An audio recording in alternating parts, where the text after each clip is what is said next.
This time of year is special, at least for me. We're talking about just how everyone's Halloween season is going. This season is always scary to me because it's going into the Black Friday holiday season. And why are you laughing? Scary Yeah. the real scariest time. That's unchecked capitalism makes Can it I very pull this? scary. Can I pull this together?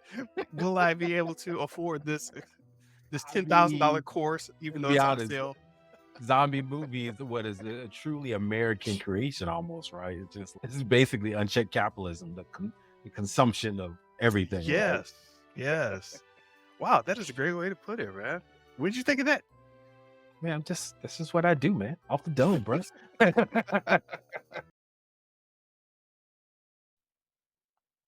This is Show versus Business, where pop culture meets pop money with your host, the real Theo Harvey and Mr. Benja. Mr. Benja, what's been going on, man? What's been going on? It is the scariest time of the year, and we about to talk it up. And you know we're about to talk it up with scary times and money going down the drain and theaters on fire. People don't know what's going on. Everybody's screaming in the streets. But hey, the kid's gonna be jumping up and down because we're gonna give him candy. And today we got Pete on because Pete is our special Halloween representative, our go-to man in the streets for the scary season. Pete, how are you doing, man? Oh, I'm good, fellas. Thank you for inviting me on, and I'm happy to join you guys today. You guys know I love Halloween and horror movies, so this is my time. Awesome, awesome. And tell them a little bit about yourself right quick, just what you got going on. Who are you really quickly for people who Uh, weren't here last year? yeah, my name is Pete. I've done a lot of podcasting for many years. Not lately, but I did used to host basically a Halloween podcast where we talked about every single Halloween horror movie. I should so every movie in the Halloween franchise. I should just clarify that. And so it's a nice little deep dive. We go into each episode is dedicated to each movie. But I've always loved horror, always been a fan of horror and all things comic books. And talking with these guys, I always have a blast with Ben and Theo. I'm so happy to be with you guys, and let's get to it. Definitely. That's thanks for saying that, man. Having a good time with us because we love to chit chat here, and it's a good time. And this time of year is special, at least for me. We're talking about just how everyone's Halloween season is going. This season is always scary to me because it's going into the Black Friday holiday season. And why are you laughing? Scary Yeah. the real scariest time. That's unchecked capitalism makes Can it I very pull this? scary. Can I pull this together? Will I be able to afford this I $10,000 mean, course, to even though be it's on honest, sale? zombie movie is what is a truly American creation almost, right? It's just this is basically unchecked capitalism, the consumption of everything, right? Yes, yes. Wow, that is a great way to put it, man. What did you think of that? Man, I'm just this is what I do, man. Off the dome, bro. So now I don't have kids, but how is Halloween going now for the trick or treaters, the kids? I see all the decorations going up, and I see a couple years ago it started to become like an adult kind of thing. I saw people in the clubs and doing the whole big watching a movie down at the cemetery type of thing.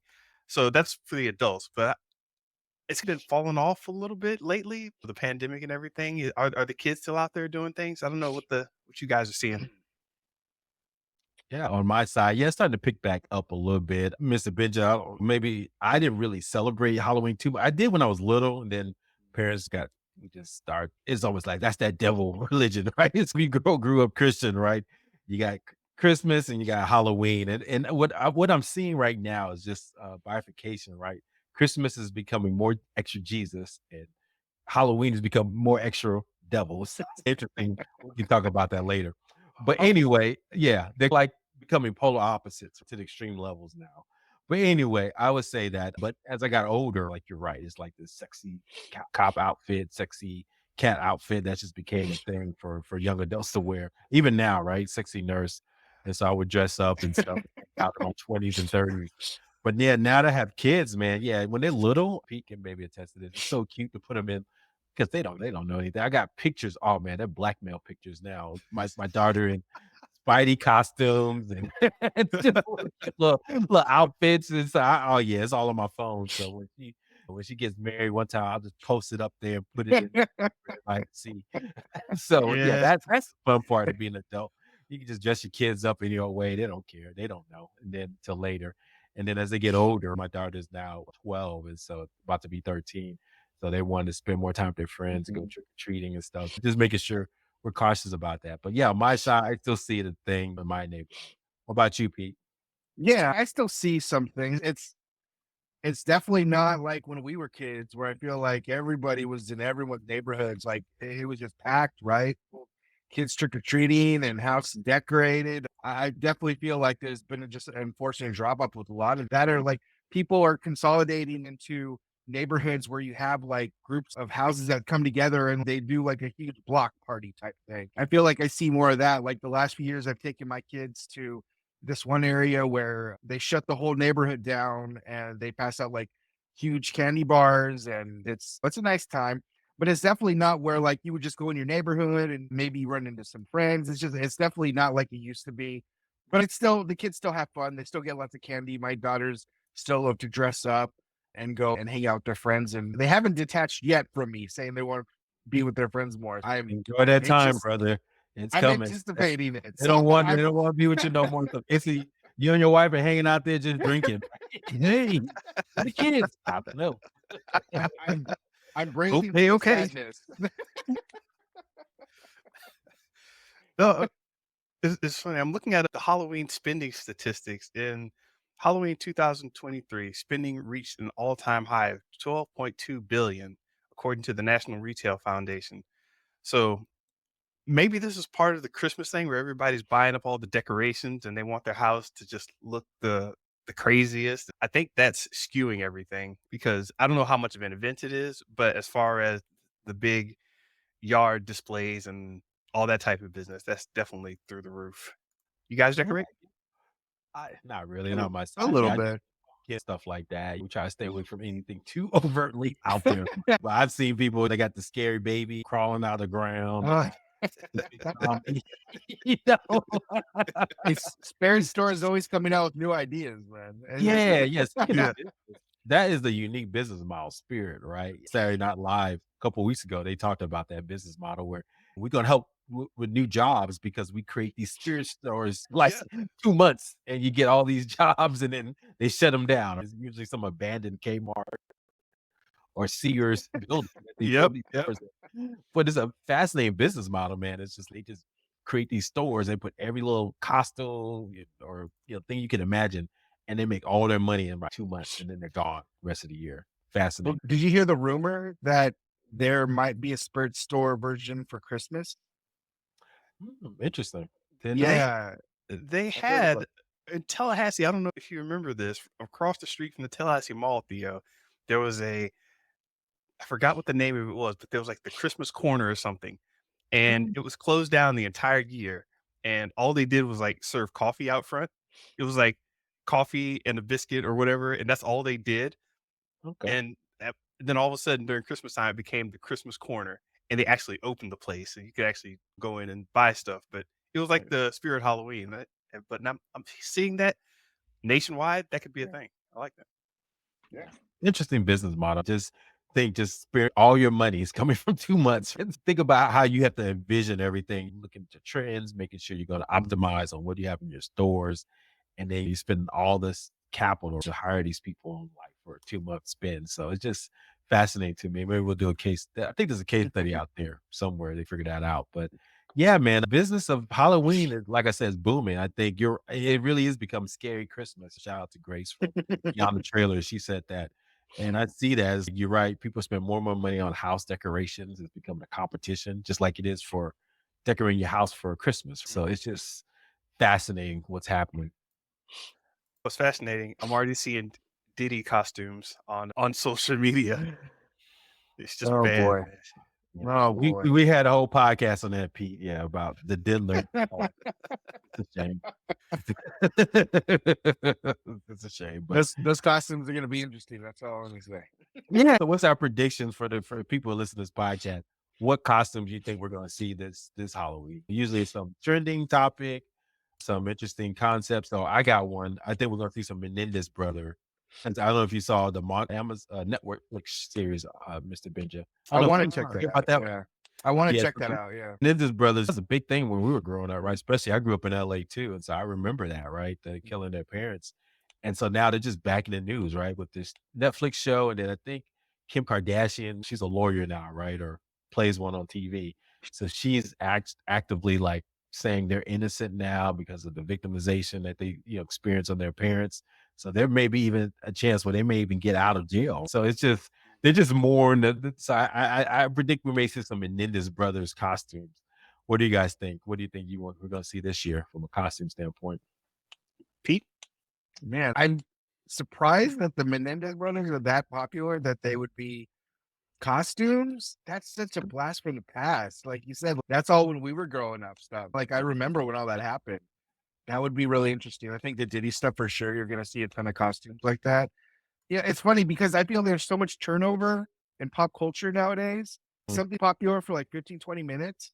Mhm. Whereas 20, 30 years ago, because we didn't have social media, that would have been the thing. Even if it was February, March, April, that would have been the costume. But now, because there's so much going on, there's so much access to television and movies and fandoms that I don't know. I don't know what the it costume is. Like even to do something specific to a genre, only people in that area would understand it because there's so much turnover, so many different things that people like. Like the Menendez brothers costume is interesting. The Diddy costume obviously is a big thing. You're gonna see a bunch of people just as like Kamala and Donald Trump. Like that's gonna happen, especially with the election year. You're gonna see all kinds of costumes like that. I don't know. Sports wise, maybe you'll see people just as Mahomes. He's one of the popular sports figures. Or I don't know. It's gonna be interesting. I just know that it's not like what it used to be where I feel like this is the costume everyone's wearing, right? If Barbie had come out a month before Halloween, everything would have been pink because we were living in that time frame. Whereas it came out in the summer, so yeah, it was popular, but there were other things also popular as well. Yeah, So yeah. it didn't dominate the costumes the way it might 20 years ago. Yeah, No, fascinating point. I think that's a great point, Mr. Bitch. I'm sorry. no, that's a good one. I was just thinking back to the Donald Trump costume I saw where he was walking with like a couple of people dressed in pussycat outfits. He was holding on to him, and Oh my God. He it was a was whole grabbing them. yeah, and they Yep. were just walking with them. I think that's always fun, right? The costume that's a statement, like you Mhm. said, is that those are always creative and inventive. Okay, yeah, I agree. What about the Terrifier? You don't think that Art the Clown is going to be a big Oh, Halloween you costume? yeah, you'll definitely see some art. There were some conventions over the last few weeks where I've seen a ton of Art the Clown cosplay, or even the actor who plays Art himself screw around with people at the cons. Good stuff. No, but Mr. Benja, yeah, I just be curious to see James, the editor, Mr. Pete. We shout him out every now and then on the pod. Yeah, James, go ahead and put that in there, man. Make a short on this one. Yeah, He about that used to have costume. have a little fun with some spooky filters or something. He only Only once a year, though. Only once a year. definitely. So yeah, we're gonna talk about any scary stories, but I don't know if we have any really scary stories that we want to put out there. Do you? I don't know. I'm scared to talk about mine. Yeah, we can talk about it. If you guys have anything you want to share. I don't really have anything too scary, to be honest with you. Because I think I try to shut my stuff out. I got too many other problems. I don't want any other stuff in my life right now. Just come on, man. Wait a minute, Mr. Bidget. Pete, I don't know if you saw this movie, but Mr. Bidget, did you see that Lee Daniels exorcism movie with Audra Day? I forgot what the name of it was. It No, went viral. You know what I'm talking about? It went viral for you probably saw it, Pete, but you probably don't remember. It went viral for Glenn Close saying something along the lines of "I can smell your nappy cat." Do you remember that, Mr. Benja, when that went viral? I remember that movie, and I looked up enough on it, and then I saw Lee Daniels, and I was like, Lee, Mr. Daniels, what are you doing, man? And I decided not to check it out. So sorry, Lee. Dude, that's the funniest scary movie you ever seen in your life, man. It's hilarious because it's funny, Mr. P. When you see like black folks in scary movies, like there was one too that's called the Awakening or something. It was like a scary horror Oh film with yeah, the yeah, yeah, yeah. black I know what you're talking folks about. Yeah, together in a room and they yeah, were yeah, yeah. making jokes, but it was scary thing. It's like funny, man, when they do that. And even Get Out, it just has its moments like that, right? Where we as black folks, we just don't want any of that in our life, really. I don't So when it starts entering in, we're like cussing at it. We're like, I got time for this shit. It's like an let's inconvenience. The devil is like an inconvenience. Look, I gotta pay my bills. I got my dad, baby mama. Why are you in my life? that was the brilliance of the opening of Get Out. When it seemed like something scary was about to happen and the black character said, "Nope, sorry." Everybody was invested because they're like, "Oh, okay, this is a real horror film because that's really what I would do. Get the fuck out of there." Now let's So explore. Let's explore. Let's see what's going on here. yeah, I think as Black black horror. people, we just don't want any more drama. And when we are in those environments where there's more, it's come on, man, I'm already dealing with stuff. Now I got to deal with this too. It's What almost an was it? inconvenience. What was it? Was Tales from the Hood? Mhm. That was when Oh I yeah, first realized that black horror was very strange. yes. I was just like, "Wait, what is this?" And they were like, the whole thing, it all hinged on these gangster types getting their drugs. And they Mhm. were like, "Come on, man, quit playing around." But first, let me tell you a story. And Yeah, I remember it was dumb, it was silly. But yeah, there's definitely that distancing, whereas we're not gonna get too into this. I don't want to change the subject too much. When you think about horror genres, obviously we got this corner of like black horror genres, like more of a awareness of how black folks deal with that kind of stuff. But then there's this other these we got Art the Clown, Terrifier, the slasher movie type. Then we have the artsy fartsy horror films like Hereditary, right? I did a rewatch of Hereditary. You ever see that, Mr. Benja? No. A24. Yeah, it's really artsy fartsy, right? It's about basically trauma and how it affects a Mhm. family generationally. And, so those are what's the other one? Midsummer, did you watch that one, Pete? Oh, I love Midsummer. Yeah, so it's artsy-fartsy Yeah. horror film, like uneasiness. So those are like the 3 I can think of. What do you have any sense of other kind of genres, Mister? Obviously, the devil made me do it, those kind of genres, right? Exorcism, just folks acting weird. You got the haunted house. You know what I missed too around this time? The what's the guy's name? Who did Mike Flanagan, right? He always had Mm, those Netflix yeah. series, right? Mhm. Was it the Haunted House on Hill or whatever, or the Fall of the House of Usher? I saw that Yeah, last there's week. that one. Yeah. Mhm. Yep. So he always has these kind of like series as horror films, but it's a TV show based on some kind of haunting of a space, or it was the Fall of the House of Usher was based on Oh, Haunting the of Hill right House. That's what it's called. Haunting of Hill House, thank you. Yeah. And there was the other one too, the Bly Manor or something. He did 2 versions of that, or another Mhm. it's like lyrical or literary, references, right, that he brought to Mhm. life in a TV show, and the last one he did was based on Edgar Allan Poe, right, the, Fall of the House of Usher, and that was pretty good. Mhm. But anyway, so those are genres. Am I missing any other genres there, Mr. Pete, when you think about, like, horror and Boy. Oh boy. Let's see. We talked about paranormal. There's zombie, obviously. You mentioned slasher. There's body horror. There's psychological. There is torture porn. There Torture is made famous by Saw. We are Saw. Saw, Yeah, right? yeah, I love that. Yeah, I love those. Saw. So You Saw love would, that. would Actually, I do. I think it's yeah, I'm in for those. if you want to get more extreme into the torture porn, you can go Hostel. Hostel, I know it's supposed to I like saw that one really too. Saw trend that and too. extreme. But yeah, that's the beauty of horror. There's it branches out in so many different genres. I can be a horror fan and appreciate a slasher and still appreciate like a body horror, but body horror is not something I normally watch. But I understand the message they're trying to convey, and I still enjoy it for that. Yeah, I was also thinking of the what is it? Ring, The Grudge. There's Mhm. that kind of Japanese small girl with tattered clothes and long hair, horror genre, that whole thing. What's that one about the Mr. Benja? What's the with the tentacles? What's that called? That's gonna drag you into hell. I can't think of the term, but it's a term of horror. Just the unexplainable. The Mhm. Sar- horror is so bad, it's unexplainable. the Revenge of the Sarlacc Pit. I don't know. Yeah, no, now I'm drawing a blank. It's the one-eyed creature with tentacles that's always gonna get you. Cthulhu? Yeah, Cthulhu. There it is. Oh, okay. Yeah. That Who was wasn't the author that created that term? What was artist? It was a writer, right? I can't remember his name right now, but that kind of horror. But we don't really have a lot of horror. It's more like written, unknowable, the unfathomable, right? Horror. Hey, what was what's his name who just played from the MCU? He just got canned from playing Kang. I forgot his name. What's his name? Oh, Jonathan Majors. Jonathan Yeah, Majors. Jonathan Majors. yeah. He had that series that people thought Yep. was gonna go on. What was the name of it? The series? Oh man, shoot! I had it in my head as soon as you said it. The Talking about HBO show. Yeah, it was HBO. Lovecraft The Country. HBO. Lovecraft Lovecraft Country. Country. That yeah. Lovecraft. That's Exactly. what I'm That's what thinking. you brought it up, and that Yep. made me think of Yep. that. Yeah, Yep. Love. that's done, man, and they said it's not coming back. Yeah, it was pretty good, but that was also in that corner of black kind of horror because there was some scenes where they were just cussing each other out. They were trying to deal with some stuff. It's just like I got time for this.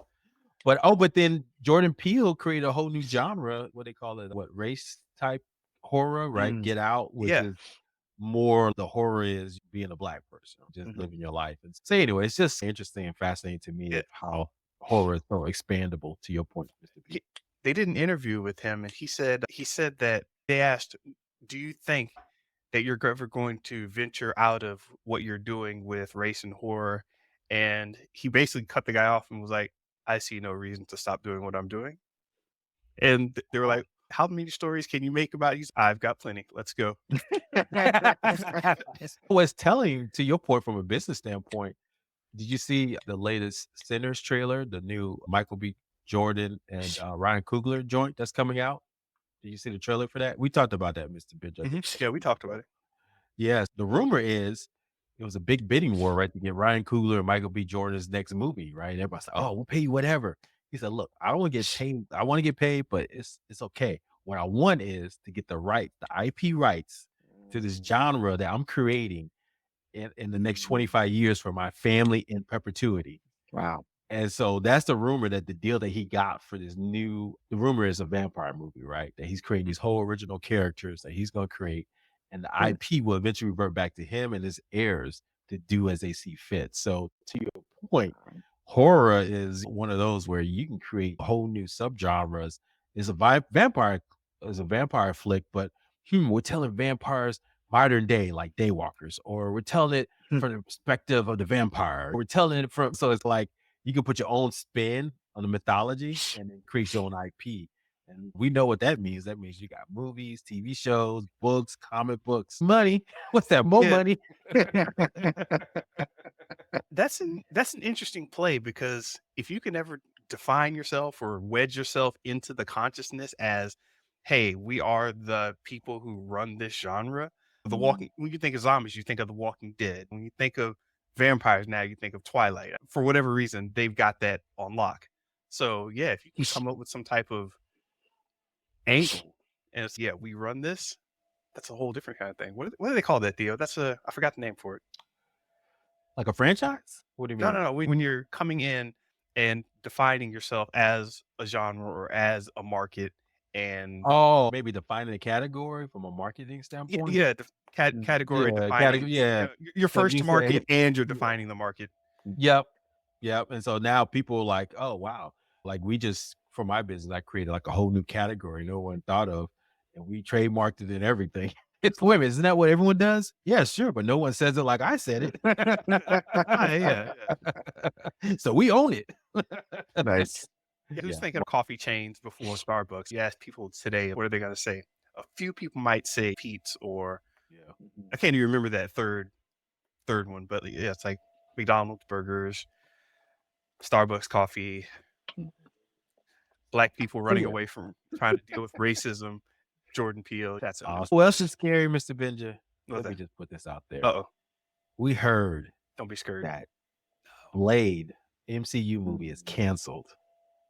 That I mean, are we worried about Marvel or MCU again? Because they can't get a movie they've been talking about since what 10 years, almost what 7, 8 years ago with Mahershala Ali, two-time award-winning Mahershala Ali, Academy Award winning Mahershala Ali, and they can't get this movie off the ground, Mr. Benja. What is going on there with Blade? dude.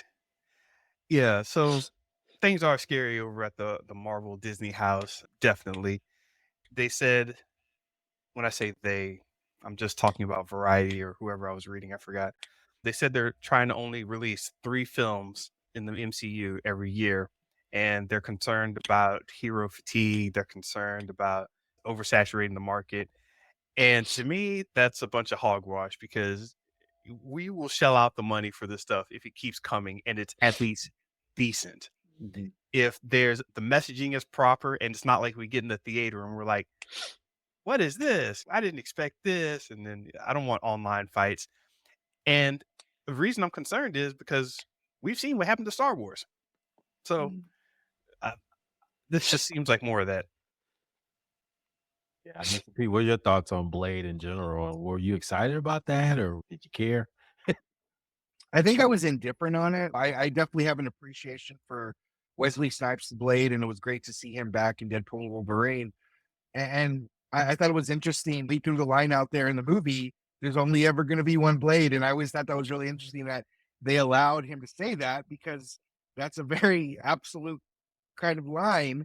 And to say that in a movie where they're expanding the universe and we're seeing multiple characters of or actors play multiple characters. Obviously, we saw Chris Evans as the Human Torch, which who he played in the Fantastic Four all those years ago. So I think it's interesting that they're taking this approach with Blade where they completely shelved it. I don't know if that means that they're going to wait further down the line. I don't know if that means Wesley Snipes' Blade was welcomed back so huge that they were like, you know what? Let's throw him in Secret Wars. Let's throw him in all the next Avengers movies. That could be an approach that they decided to take. And it would be like, oh, and I don't think there's going to be huge backlash. If that happens, I think people are going to be excited to see Wesley Snipes' Blade again. But I honestly was completely indifferent to Blade. I think for me it was just a wait and see approach. If they were going to do it, I would have been curious to see how they would have done it. But to Ben's point, they're certainly having some issues over at Marvel. They're going through struggles that they did not experience 5 years ago. That's for sure. Yeah, my 2 cents on it, it's a business thing, right? I think the original plan was to have Blade be like a kind of a rated R kind of horror, or rated R, maybe PG-13 type horror Mhm. film under like $40 million or something like that. And they just couldn't do it. Just for whatever reason. Maybe the art, how the way they want to do the graphics or all this stuff. And as you saw, there have been like about 4 different screenwriters, 3 different directors, and it was just like became just a cluster, right? Into where they just had to move up the schedule. To your point, Mr. Benjamin, you said Star Wars is having the same issue. You saw they canceled the screenwriter who was going to be on Daisy Ridley Star Wars. Remember there was rumors that was going to come out.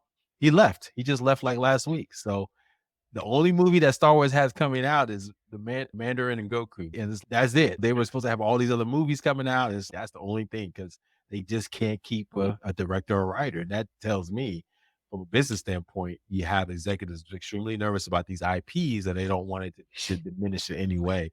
So with Blade, I think that the same thing happened. And I also think, Pete, to your point, that was a great observation on your side. I think the Wesley Snipes character was received so much because I was like, okay, there go Wesley Snipes. He Yeah. looks good, you know. Look, let's be honest, Wesley Snipes could use the money. so he, and so he's not gonna say no. So they said, like, you want to show up? You want to show up in Battle World or you want to show up in Secret Wars? Come on. It's a check.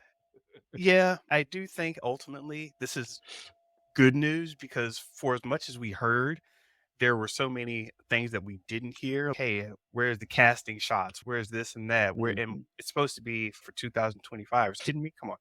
And it really hadn't started rolling in production, even as a secret project. So it's what are they putting together? And if they're stopping to take the time to pull it off the schedule, they may incorporate some of Wesley Snipes, his ideas, his position as a character. And there's also been talk of, hey, let's really bring the Midnight Suns into it.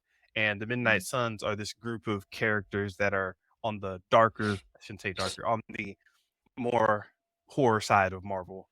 What is the word I'm looking for? Just this weird spiritual realm between what Doctor Strange is up to, Mephisto, the devil, and all his cronies, what they're up to, and what the guys like Daredevil, Kingpin, and Luke Cage are up to. So there's this weird group of people that kind of hang around reality and not so reality called the Midnight Suns, which is Ghost Rider, Blade, and a couple others.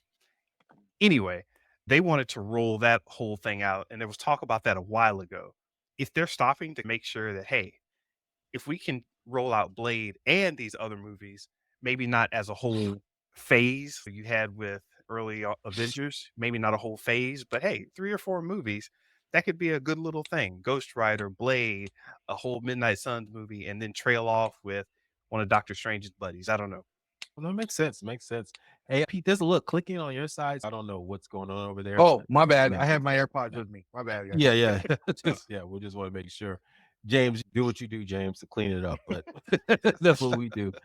But to your point, Mr. Benjamin, I was looking at this Blade. I think there's been a great appreciation for that first Blade movie. Let's be honest, it's the first real legitimate Marvel movie. They even give it credit for creating the superhero stance. And so it's just there was just a whole thing that I think people are starting to realize, oh wow, Blade came before any of this stuff. And yes, it's still steeped in that, came out in 98. It's still steeped in that 98 crazy time of superheroes that we saw, but he was one of the first Marvel ones to put out there. So I think just like with Tobey Maguire and Andrew Garfield showing up in No Way Home, Spider-Man No Way Home, there was a huge reaction to that. People were like, "Oh my god, oh, he's back!"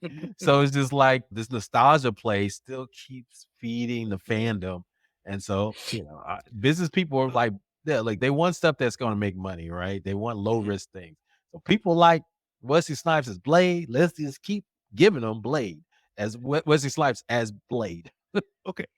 Okay, so that's a good point. Is it more likely that they stopped and said, "Hey, let's do this thing right," or "Hey, let's stop and get Wesley Snipes in the picture," Mm, or "Hey, let's that's a good stop point. and not lose money and screw this up." I'm just wondering from the business side, how did this all look? Because you've been following Disney numbers, and I definitely haven't. When you have a new movie franchise coming out and you're Disney at this point, what are you trying to do? Obviously make money, but how does that happen? To your point, they technically didn't cancel. They just said it's been removed from the release Right. calendar. It's supposed to be coming next year, November 7th, basically a year from now, 2025. And now they just removed it. And so when people get to these internet sleuths, they see it got removed off the calendar, they're like, oh, it's canceled. So that's the internet reaction. So to your point, it could be reworking it, maybe thinking through it more clearly. Because you're right, there's new dynamics. Just Kane the Conqueror, right? They had to see the dynamics, and now they had to rework it behind the scenes, go on their knees to beg Robert Downey Jr. to come back to the MCU. And guess what? Everybody loves it, right? So I think to your point, Mr. Benja, they may be trying to reshape this thing and figure out what's the next steps for Blade. So we'll see. I just curious. I know this is not in the horror genre. This was in the same vein that Tom Holland officially announced that he's coming back as in Spider-Man 4. I think that is something that people are happy about. Obviously, he's going to still be in the MCU, even though it's technically a Sony project. But I think, nostalgia, people want what they want, man. And so and I think Tom Holland's trying to come back with some power, some juice. I don't know. Did you see that interview he did? I forgot No. what interview it was. Yeah, it was all over the internet. He basically said, "Oh yeah, me and Zendaya read the script. It was Yeah. awesome, and we're gonna do all this stuff, and it's great." And so he's bigging up, and so basically he's got probably another 6 picture deal. He's gonna try to do he's gonna probably do the Robert Downey Jr. He probably wants some back end. He's from a business standpoint, right? He's probably said, "I want to introduce." He was talking about Miles Morales in Yeah. that interview, so he's gonna try to introduce. So I'm going to create my own Spider-Man. I'm going to be the Hey, mentor. props to him, man. If he can start swinging that, call your Swinging that. boy. Oh, Hey, man, I got him for days. I'm here on Tuesday. Yeah. But yeah, if he can do that, if he could pull that play, then maybe he starts really leaning everything towards Spider-Man. And the comic scene was like that for a while, where if Spider-Man didn't show up in the comic, it's like GTFOH, get out of here. Nobody wants to hear you. Um, You're right. so It's like Batman. Let's be honest, Batman and Spider-Man, they got the best rogues gallery, right? It's because I think because the villains are really attuned to who they are as heroes, and that's what makes them so fascinating, right? It's Mr. Bench, I finally watched. Did you watch Cape Crusader, Mr. Pete? No, I can see that. Yeah, it's on Amazon, and me and Mr. Benjamin deep diving on it. Maybe we'll do a deep dive on it another time, since we both watched it. But yeah, man, year one Batman stories, man, or year two, whatever you want to call it, always fascinating to me. I mean, they always want to talk about Two Face. yeah, They all Yeah. do, right? The beginning of Batman really starts with Two Face because that's the character that really tells you who Batman is, right? When you think about it, right? The Shining Knight who gets scarred and becomes one of his greatest villains, but he's always he feels guilty about what happened to Two-Face because maybe his inaction in some cases or his not doing enough. And you're right, Mr. Benjamin. Those last 2 episodes of the kick, that whole Two-Face arc, I thought I was like, man, this is good stuff. Yeah, yeah, exactly. So And there was like a little tension between him and Alfred. Basically, Pete, it's taking the original feel of the Batman the Animated Series. It's starting from there and building off that vibe. But it's wait a minute, we've had all these streaming shows. We know how serialization plays out differently now. Maybe we Mhm. can weave in some different stories. We can people understand the format better so we can cut to the action and the drama quicker. At first, it's okay, this is pretty good. But then you realize how intelligent it's written, how intelligently it's been put together. And you're like, "Oh, okay, there's a little more going on." Like the Mhm. random stuff that happens that Batman says is setting up something 2 episodes later, even though they're all individually watchable episodes. So, Hmm. uh, it's good stuff, and they even threw yeah. your boy Onomatopoeia in there. Yeah, Mr. Benjamin, man, we were thinking the same thing. I was about to bring that up. Onomatopoeia, man, that's a deep cut, man. Did you know it was created by Kevin Smith? Yep. You know Do you you know about you him, know Pete? that villain? Do you know him about that villain, Mr. P? No, I'm not familiar with them. Go ahead, Theo, I'll let you, No, y'all what you do. Man, that okay. character is the funniest character, man. I He wears his love that guy. mask. So he's another sicko that comes up, right? But in Kevin Smith style, he's basically a character that speaks in onomatopoeia, which is the bam, the pow, the zoom, the Okay. all the blurbs that they used to do in comics. It's calling back to that. But you just have Interesting. this villain, Mm. and he steps in a room and he says bang, and like all of his cronies look around and just start shooting, and they're like, Oh my wait, god. they understood what the bad guy meant just by that one word. And dude is a sicko, and you gotta piece together what he's saying by all his onomatopoeia. It's funny as heck, and the character's pretty cool to me, and Yeah, he is good sick and dark in design. the comics, so good Yeah, stuff good though. design. And then you gotta watch it as the people. Batman obviously ends with his own onomatopoeia, right? When he defeats him, so hilarious. Yeah, good stuff. Yeah, but anyway, we digress. But go check out the Cape Crusader if you haven't checked it out yet. But Mr. Benja, man, if we think about horror in general, we get back into that. What are some of the things from a business standpoint? And Mr. P, we were talking about this before the pod began how from a business standpoint, who is horror targeting, right? Who do you feel like watches horror movies the most when we look at the entertainment aspect of it from a business standpoint? Well, it's interesting when you dig into something like that because you really wonder who is horror movies targeting. Is it a specific group? Is it a specific age demographic? Is it guys? Is it girls? And what's really interesting about that is even when you look back on the 80s when there was like an explosion of horror movies and mainly slasher movies, they did, I think Wall Street Journal did or New York Times, one of them did a poll, a survey on who goes to watch movies. And it turned out that women actually watched horror movies more than men did. And there was a lot of conversation behind that. Like, that's interesting. Why are women? And I think it's because if you look at a lot of most slasher movies, there is what's called the final girl. She's the one that survives the movie. She's the one that survives this traumatic, horrific experience, and she's the one that defeats evil. And I think a lot of women gravitate towards that and see that they see a survivor, they see a fighter, and a lot of women gravitate towards that. And the thing about it too is when you look at the evil side of that, you can relate it to all kinds of things. You can relate it to a toxic environment. You can relate it to an abusive relationship. And so when you look at the layers of horror movies and the storytelling behind that, you can very much relate to the character who survives at the end of the horror movie. And I think that's why a lot of women relate to the final girl as a whole.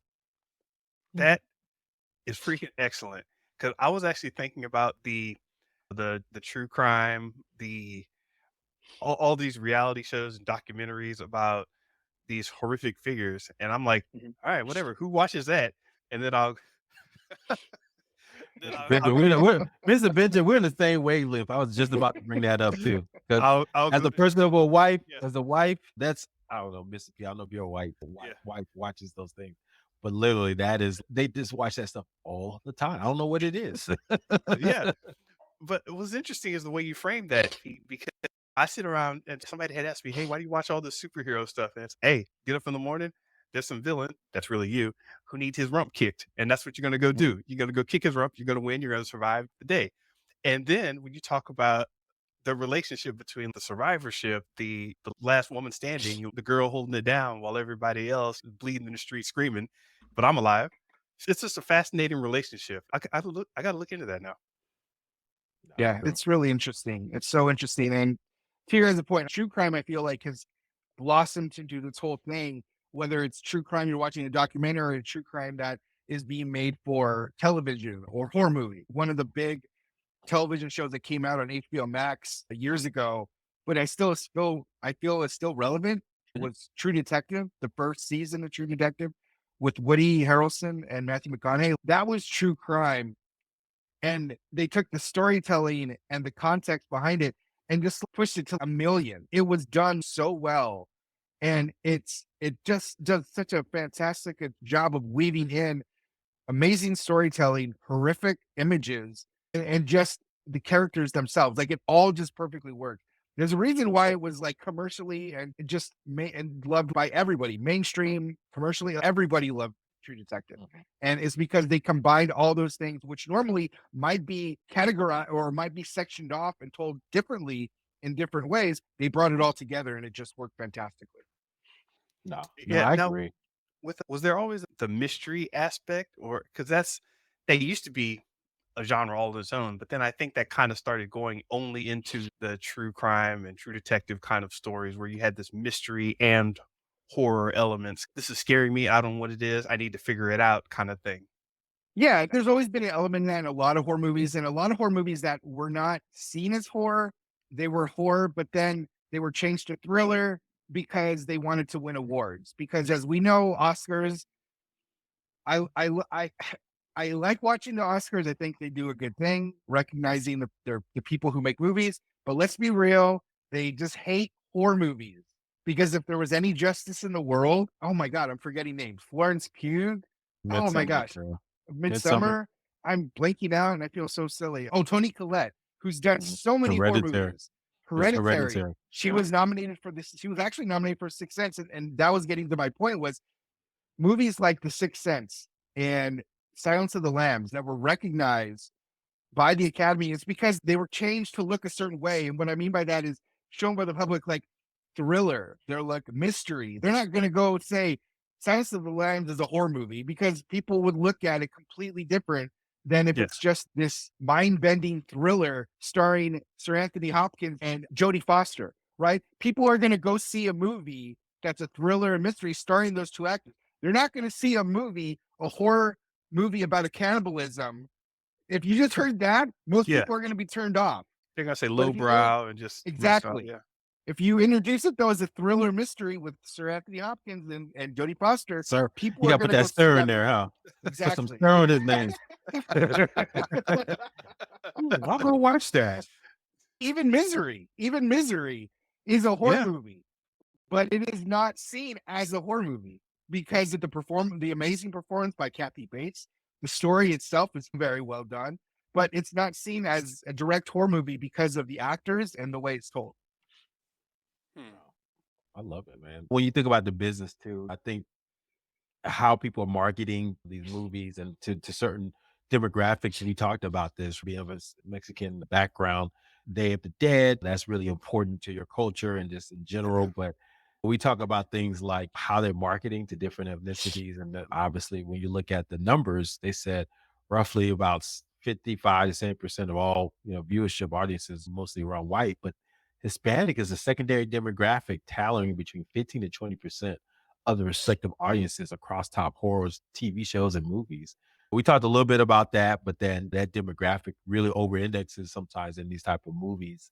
And I don't know if you had any thoughts on that and how that can shape how people position movies in the future. Is that for me or Ben? Perdón, Dia de los Muertos. See? So it's not for Ben. No, You didn't think I was ready, did you? I don't know. I don't know, man. It's interesting the way horror has opened up, and obviously, certain cultures look at certain horror movies a certain way. We were talking about. I was talking about it earlier, how growing up in a Mexican household and growing up Catholic, you do look at possession movies or ghost stories a certain way. And the great thing about this is you can branch those off into ghost stories that are true crime type of things. And I think that's what probably keeps the curiosity where it's at and then has it grow more because you're using it as a gateway to look at other subgenres of horror. Wow, that could really be a big thing because the way I'm thinking about it, and please forgive my ignorance in Mexican cinema, but the amount of lore that I've seen that hasn't been taken to the thriller, the high cinema level coming from that background could be phenomenal. The same way I'm thinking about Get Out and said Yep. Jordan Peele said earlier that hey, we can do this forever. I'm wondering, is that something you think that the Mexican or Latino audiences would be? I don't know, just a thought. Oh, absolutely. I think that can be what's Jordan Peele's done. I feel like he's shown that you can do it with all cultures. Obviously, he's targeting something specific with Get Out, with Us, which I love Us. I still love that movie. But I don't see any reason why you couldn't do that in the Mexican culture, in the Asian culture. And Yeah, see, that's the thing about it. That's the really cool thing when you think about it too, is those cultures all have very different ideas of horror movies, of afterlife. I shouldn't say very different, but just their own yeah, interpretation, I guess is what I'm saying. Mm. And so what you can do is you can play on those things in the horror genre. And that's what Jordan Peele's showing you can do. And I don't see any reason why you can't do that in other cultures. There was a movie that came out years ago called The Orphanage. And I think it was Alfonso Cuarón who directed that. And I haven't watched it in a long time, but it left such an impact on me when I saw it. I think it was like, oh God, I want to say 2007 or 2008 it came out. And it's a really good horror movie. And what's interesting about it is how it includes or the majority of it revolves around kids. And I think that is something very mm, tricky to do in horror movies when you have kids at the center of the story because you want to keep people involved, but you're also like, you have to remember the audience is like, where is this going? And the great thing about a movie like The Orphanage is they combine great storytelling with the use of the children in the movie. And it makes for a really good horror film that you can actually sit and watch and you're not worried at all for some over the top grotesque moment in the movie. yeah. That's a good point. Some of the horror films, they're just about those jump scares, right? It just I don't know what the look, I'm 40 something year old man, right? But back in the day, right, you would go take your date to these movies so they can jump in your arms. You You know, know, like, yeah, you yeah, it's a about little to hooked up. go. Yeah, so stuff like that, you just to watch stuff. Remember the others? That was a great movie, man. I love that one, man. And that was the one I took a date there and good time. It worked, huh? It worked. Yeah, it worked, man. Some of these horror films, I'm thinking back in my rocking chair, the old man. Oh man. Good times. You know what? And this is a slight aside, but you asked about the money aspect of it. I was talking to some young cats, and they were thinking they're trying to get out and do stuff, right? And the clubs are going down. The club scene's down. Can't You can only get so many people in a coffee shop hanging out for so long. Their kids at the skate park or whatever. But one thing that's been popping off over the last couple of years is this idea of the escape room. And a lot of escape rooms are becoming more and more horror themed. And something I found very recently is the full contact escape room haunted house.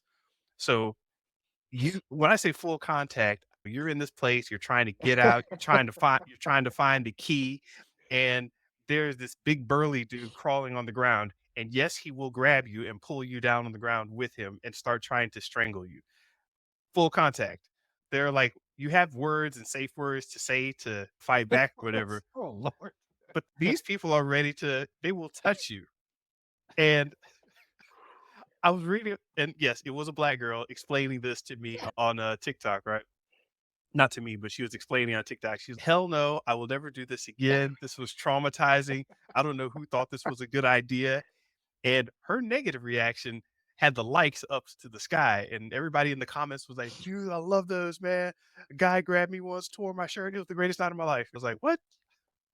Wow. People be searching for a real horror because the statistics say this generation, Gen Z, if you will, millennials, high anxiety, right? Anxiousness, right? And so that's just what having feelings that of imagined fears, right? And so when you're actually in an environment that's real fear, that maybe turns them on like they never experienced before, right? Because so much of that's in their They're, s- head. And so they're to your so point, virtual anyway. yeah, so when you're in an environment where you're touching like here in Orlando, they got Halloween Horror Nights. They got like different houses. I think they have one for Stranger Things or even more crazy ones. And people go, and you're right. It's what level you go in, you sign this waiver, but it's like, what level do you want them to touch you at? They could just jump in your face, or they could just grab you to your point. And have you ever been to one of those, Mr. Cool? Like I know this is Knott's Berry, this is Knott's Berry Farm, not Scary Farm. Don't they do that every year? Or They they do. I can't say I've been to one where they actively can grab you and touch you. Like I've been to some haunts where they get like super close, like right here up to you. But I've never been to one where they can touch you when you're going through. That seems Yeah. terrifying. Just imagine you walk around the corner and one of the people who was in line with you is dressed up and they slam that person against the wall. It's an actor, right? Let's say they slammed that person against the wall. You thought it was a person in line. They slash their throat and they throw blood at you and it lands on you. You're freaked out.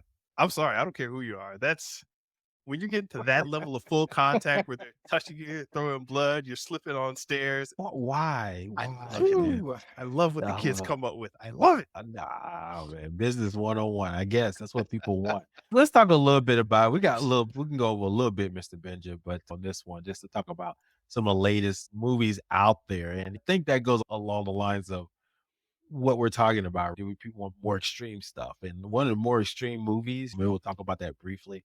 The Terrifier franchise that introduced Art the Clown. Like I said, I didn't watch any of these movies. I saw clips of, I think, Terrifier 2, I guess the bedroom scene, which was, Oh I don't know if God. you even Yeah. saw that, Mr. Benja, but I Nope. read descriptions of this latest one, and there's a shower scene, Nope. and it's supposed to be really intense. But anyway, Mr. P, you told us about this too. The Terrifier. What is drawing people to see these movies, which is over the top and gore, over the top and just nastiness and just gratuitous to the point where it's just, yeah, you stabbed him once there. But why you got stabbed 100 times? Right. We It's a get the fair point. question. It's a fair question. I almost feel like maybe we're at a time period in horror movies when we're looking for something new. We're looking for like Mhm. a new slasher. We're slashers have pretty much lived on the backs of Jason, Michael, Freddy, Chucky for the last 40, 50 years. And deservedly so. They've created these massive franchises that have spawned movie after movie for decades. And now we want something new. And I think what's interesting about the Terrifier character, Art the Clown, is he brings that in, but then takes it up, I don't know, turns it up to 20. And I've only seen the first one, and I was even really reluctant to watch that. And just because I think gore certainly has its place in horror movies. I'm not a huge fan of it. I'll sit and I'll watch it one time just to see what it's about, which is exactly what I did with Terrifier because I had seen so many clips and I remember seeing some clips on Instagram going, holy crap, this seems like nuts. And that was the first movie. But I remember watching the first movie and just being very like, wow, I can see the draw now. I can see the creepy clown, why this guy is drawing in people in. And it really just, to me, it just reminds you of old 80s horror movies. I think that's what the draw is. And Stephen King spoke about it too, talking about how 80s slasher is back. There, because 80s slashers, when you think about the movies that kind of played off of Michael and Jason. And what's interesting about those movies, even their future, even the movies that came after it, like Halloween's 4, 5, Jason 4, 5, and all those, they were as interesting as they were doing the things that the copycats were doing about them. Like they were copying the same thing and taking that kind of taking the story, taking the what they were trying to do in the horror movie and try to expand it, try to make it bigger. There's always that famous line in Scream 2 when he goes, when you get to a sequel, the kills are bigger. There's more blood. There's more sex. There's more violence. There's more everything. And I feel like Terrifier has taken what the 80s was done what was done in the 80s, and they just amped it up like it's like on steroids. But they've also done it in a way where people are enjoying this guy. They're not just doing it for whatever. It's actually leaving a dent on people in a good way. People are like, this is Art the Clown. This guy's gonna live on as long as Michael and Jason and Freddy have. He's left Wow. that much of an impact on the horror genre that he's not going anywhere. He's gonna be here for a long time. And I would not be surprised if we see a spawn of movies just like what we're seeing here with Halloween and Friday the 13th, Nightmare on Elm Street. We're going to see so many Terrifier movies. And even though that's not my thing, I think it's great for horror movies because it shows people like go beyond your boundaries, go beyond, push that envelope and see what you can come up with because that's why we have this Terrifier franchise now and why it's worked and why it's brought in so many people, whether they're new horror fans or old horror fans. And he's got to look. It's more than a look, Mr. Benja. It's just over the top, man. It's almost gratuitous to the point. My wife was saying, "Oh, we should go see Terrifier 2." I said, "Nah, no, we don't." I spent there a scene for I think it was like this, but just chainsaws and just So, going up and down on folks. It's just yeah. what gets you more? Is it the blood, the gore, the story, what the creepiness? I know different people have different takes on their horror, but with me, the reason I can't start into or I don't like starting into certain horror movies because if I decide I don't like it or I need to opt out, nope out, then it creeps me out just because I don't know what the ending is. I need that resolution in every horror movie. Yeah. And I don't know what, no matter what kind of horror it is, I just need that resolution. I don't know Creepy what gets you doesn't guys. bother me. Yeah, good point. Creepy doesn't bother me. I mean, I just don't like stuff around the devil because I ain't got time for that. But Fair. it is That's just fair. it is gratuitous like pain to people, right? I mean, I'm more of an empathetic type person. I just don't, especially when you get kids, you just have that in my spirit right now with the kids and stuff like that. But I don't mind like Midsummer was cool, Hereditary, just a little artful kind of. But even something that is, I'll watch a horror film sometimes and be like, why they do that? It's just I get taken out because they make stupid decisions, and I get it because of the screenplay and stuff like that. But it's, what? Why would you do that? So those are the things like Smile. I don't know if you watch Smile at all. That was like Yeah. a big horror hit.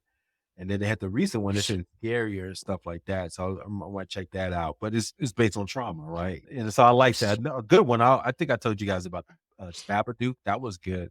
Mm. Just about the fears of being a parent and how that manifests itself. And so I like when you use metaphors Yeah. to describe a certain stage of life. And Rosemary Baby, that's the classic one, right? The fear of having a child and how that manifests, right? That's Roman Polanski, right? That's just a classic of your normal fears, but magnified to the extreme, right? The baby, yeah, you're scared of a baby being born because it's the devil's baby, right? Have So you guys seen Eraserhead? No. I've heard of it, but I was what it I was no. that's so far back on my list of movies to watch. I have this long, huge document of things to watch, and Eraserhead's on there. I only bring it up because you're talking about Rosemary's Baby. You're talking about how that's a very good movie about the terrifying aspects of becoming a parent and who your child can turn out to be. Eraserhead is like that, but it's like on acid. Like it's what's his name? David Lynch, who directed this, which Right, David yeah. Lynch is Yeah. bizarro already. And he's made some really bizarro movies, which shout out to Mulholland Drive, which I absolutely love. But Eraserhead takes all those thoughts of being a parent and those terrifying thoughts, and he just breathes it all out in Eraserhead. If if you want to watch a movie about being terrified of being a parent, watch Eraserhead because it is so nuts. It's a particular kind of watch. So this is just a warning to just make sure you're okay before you watch the movie because it's gonna screw with your head, basically. Yeah. And it was I created in 1977 too. Wow. Mhm. I thought I saw Theo writing something down, and I was thinking, is he writing down that he should watch this movie later or avoid this movie at all costs? Movie horror films, there's such a even The Exorcist, there's such a artfulness to it, right? And the scene's a little bit jarring. They don't do a lot. They don't do a little those jump scares as much, right? It's just more of a drawn out easiness. Yeah. Even The Exorcist when they don't even have that in the film when she does a spider walk, right? That wasn't that just in the promotional material when she does the spider walk down the stairs. I thought I thought that's they added that in a sequel. yeah, that's what it was. Yeah. So anyway, stuff like that. They little bit more artful. We didn't talk about this, but they even have sci-fi horror, right? So I don't know if you watched the latest Alien movie, Alien Covenant. Did you guys see that? I haven't seen it. No. I saw this trailer for it, and then I was like, I don't need to see that. But it's they're trying to after the Prometheus deep dive. Oh, this is the makers and engineers, and this is how the aliens evolved and all that kind of crap.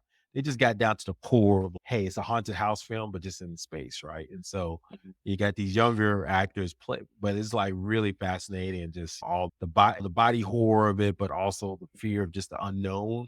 And so I think that's a part of the Alien franchise. And so if you can just create an IP that's just a unique that cheesy. Did you ever see that cheesy one? Was it the Jason X when he went to space?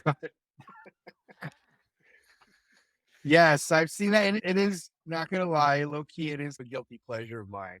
But the funny thing about that is that was actually came from John Carpenter pitching a Michael Myers in space movie, like before that even happened. So that actually came about because of John Carpenter pitching Michael Myers in space. There you go. And Michael Myers, right? Let's be honest, like he is the prototype for slasher movies, right? Okay. I believe so. Yeah, I believe so. I guess for some reason, just Freddy always just stood out to me as the most impressive when you think about it, because he just gets in your dreams and you just don't know if you're dreaming or not. And so it's Well, like he that talks was too, always, right? oh yeah, Like he was funny. he's He was funny. he's a comedian. Like with Jason and Michael, these are just voiceless figures chasing you with the machete versus Freddy Krueger screwing with your head, and he's making a joke while he's doing it. Yeah, he was good, man. Hey, Mr. Benja, did you tell me they're making another Freddy Krueger movie coming out? I thought there was talk about it because I remember a while ago I rewatched them, and there's always rumblings about a new movie coming out, but I don't think it ever went anywhere. Gotcha. Yeah, we'll see. It's a classic movie, and the first one at least. I don't know about Dream Street and was it Dream Warriors and all that kind of crap. Dream Warriors is too hokey. Where we got a story, but I'm rumored is that Terrifier is getting along those lines, right? People pulling out swords and stuff. It's like, okay, man. I don't like horror and fantasy. Oh. I feel like that's gonna happen. Like you can't ever really recreate what made it so great, but you can keep it going. You can keep that momentum going. I think that's what you're seeing with Terrifier. Gotcha. One last thing I want to bring up too is something me and Mr. Pete watched, which was The Substance, which is another genre. You hinted at Pete at the beginning was body horror. The Fly is a big example of that one. The Substance. Have you heard about this, Mr. Benja? Demi Moore? Yeah. Oh, good. Yeah, Good, okay. good. Interesting movie concept. You heard the concept, basic high level. And look, mild spoilers, guys. So just be warned. But it's been out for about a month or so. Yeah. But basically, you have an older actress, celebrity. She's told she's going to be fired from her job. And so she's been told it is a substance that can bring out a youthful version of herself. So she takes the substance, unlike stuff we heard about in the media, like Ozempic and other type of things that's going to make a better you. She takes it. And what emerges is actually a younger version of her, another actress, not played by Demi Moore, but actually the daughter of what's the actress name? She played in, but her name is Margaret Qualley. She was Qualley. Qualley, thank you, Qualley, and she played in the Waitress Netflix TV show. I don't know if you watched, that was pretty good. But yeah, up and coming, beautiful girl, and she looks just like Demi Moore. It's like almost amazing with the eyes and everything. And it's a fascinating movie for the first 2/3, right? It was just like this youthful old age and how you battle yourself in that environment. And then it goes gonzo in the last 30 minutes. It goes crazy. Mr. Speed, I was like, okay, I see when at the end, when she looked in the mirror, the new version of the new person looked in the mirror, I bust out laughing so hard. I was like, she peeked in the middle, she was like this. Smile spoilers, Mr. Bitch. If you ever watch this movie, this is at the very end. Just let's say it goes crazy. And she says the best way to do is keep taking the substance and create another version of herself. The younger version does. Yeah. And when she does that, something that emerges is something that just the most craziest thing you ever seen in your life. And the funniest part to me is when she goes look in the mirror, because it's a repeat of the first version. When the younger version looks in the mirror, it's fascinating, oogling her body, how great it looks. He looks in the mirror and ducks back down. What am I? Dude, I cracked up so hard. And then she went out in public like that. And I said, this movie is going for it. Crazy. Yeah, they really did. They're playing on the whole how people look at their bodies, the impatience and the impatience to be perfect. You're told by this company that, oh, this whether it's a pill or a substance, it's going to make you perfect. And I just think it's interesting that they play on that. I think to what you were talking about, Theo, the ending of the movie, it totally went bananas, but I liked it. I thought it was I knew exactly what they were going for. I knew what they were doing. That's the thing about a body horror movie like The Substance. The first 2 hours of the movie, it's really focusing on there all these layers talking about a 50-year-old woman who's being told, you're getting aged out. We got to find someone younger, basically. Then she turns herself into the younger version of herself. And she doesn't, again, she's not being patient. She's not following the rules of the substance. And it takes over her to the point where she can't. We're spoiling the movie here, but basically, she has to use her 50-year-old self to keep her young self regenerating and looking young. And then to talking about that ending, she tries to make exceptions from the younger version of herself she made. That was because that was pulling from her 50-year-old self. If you're not pulling from anything else, that's what's going to happen is you're going to create this monster. And that's what we saw at the end of this movie. And that's why she still goes on stage looking as she does. I thought that was insane. And of course, what's going to happen when people see a monster in public? They're going to throw stuff at her. They're going to be like, oh my God, you're off. It's just so interesting how they created this story from beginning to end and how they bookend it with the shot of her star in Hollywood and the shot at the end of the star in Hollywood. I love movies that do that. I love movies that do that. And so for them to bring it full circle at the end of the movie, I thought was just such a good move. Yeah, it However, was, I it will was say I probably won't be watching it again, but that was a good movie. All right. You want to do check it out for that. I do love the ones where you can just say, "Yo, did you ever see that was messed up?" So I will check it out for that. But I wanted to rapid fire some movies that really stuck out to us over time. And when you said body horror, Theo, I just thought of one. We don't have to spend time on each of these. Just run through some that you thought were interesting or really caught your eye for some reason. And when you said body horror, I thought of the Human Centipede. That I don't know how that worked, and it created a sequel, and how everybody seems to have watched it for some reason. So, The Human Centipede, that's my nomination for if you haven't seen this, go see it. I didn't say it was good. I'm just saying on IMDb, it's being rated as a family movie. So Wait, are you kidding me? No. no, this is the funniest. These are some of the funniest reviews I've ever seen. Coco Paula says, "Watch this with my husband and kids. My youngest daughter Lainey was scratching her eyes out with pure joy and excitement at the cinematic masterpiece. The Centipede really brought to life great aspects of my life and humanity. Really enjoyed this movie so much so much it so did my fam. Yeah, Bots it's are out of control. wondrous. I was inspired by the absolute creativity of this genius man's out of the box thinking. After watching it alone, I played it for my family movie night for my 6-year-old son and his 2-year-old brother. Yeah. The comments for The Human Centipede on IMDb are masterful themselves. You got one that jumps out to you, Pete, that people should check out? I don't watch too many body horror movies, but I will Just say any that I horror. do. Gosh, I always recommend Hell House LLC. I always recommend that one. I think it's a vastly underrated found footage movie. I think deserves to be as talked about as Paranormal Activity. I think it's that good. And it's also spawned its own franchise. I remember stumbling upon it years ago on Shutter. And it was actually the second movie I caught. And so I went back and watched the first movie and I was really impressed. I was really impressed by the story. I was really impressed. Found footage, I feel like, can be a hard thing to get because you're trying to blur the lines of reality and Yeah. fiction. And I think Hell House did a fantastic job of incorporating things like YouTube. And to me, that kind of made it feel a little bit more real, even though I know it's not real. And then just the story was really good. And they're on like their fourth movie now. My suggestion on this franchise is watch the first one. You don't have to watch the second two, but you can. The fourth one, which is called the Abnon tapes, is really freaking good. The Hell House franchise is definitely a favorite of mine. Yeah, I don't really have any options out there. I'm not really a big into horror. I'm one of those guys that, I'm intrigued by the premise, I'll just go to Wikipedia.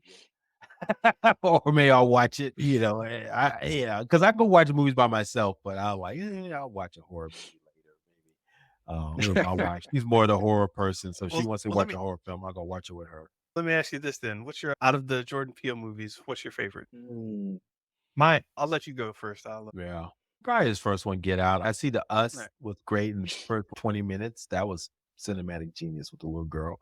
But the premise is okay. But I thought the first one, like, you just didn't see that coming. That was like Right. awesome. It What was it about was it was Us for me. The amount of detail and connections and callbacks and the rewatchability, it's like, you? wait a minute, was that really that? Or why did this? Oh, that happened because of, oh, I see what they did there.